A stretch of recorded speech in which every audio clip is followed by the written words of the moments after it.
மல்லை சத்யா அவர்களிடமே 32வது ஆண்டு விழாவை நம்ம சூப்பரா துவக்க விழாவை சூப்பரா கொண்டாடணும், நீங்களும் முன் கை எடுத்து எல்லா வேலைகளையும் பாருங்க அப்படின்னும் தலைமை கேட்டதாகவும் செய்திகள் இருக்குங்க.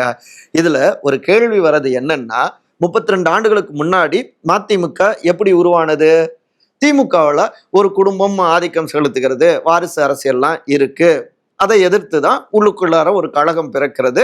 அதனுடைய தொடர்ச்சியாக வைகோ அவர்கள் மிக பிரம்மாண்டமான அளவுல மதிமுக அப்படிங்கிற ஒரு இயக்கத்தை கட்டமைக்கிறார். அப்படி ஒரு ஆதரவு 32 ஆண்டுகள் கழித்து இப்ப என்ன நிலைமைன்னா, அந்த விழாவை திரு துரை வைகோ அவரோடு இணைந்து நீங்க முன்னெடுங்க, நீங்க தான் எங்களுடைய சேனாதிபதி தளபதி அப்படின்லாம் மல்லை சத்யா அவர்கிட்டயே கொடுத்திருக்காங்க. கொள்கைகளை கொண்டு போங்க மக்கள் கிட்ட அப்படின்னு.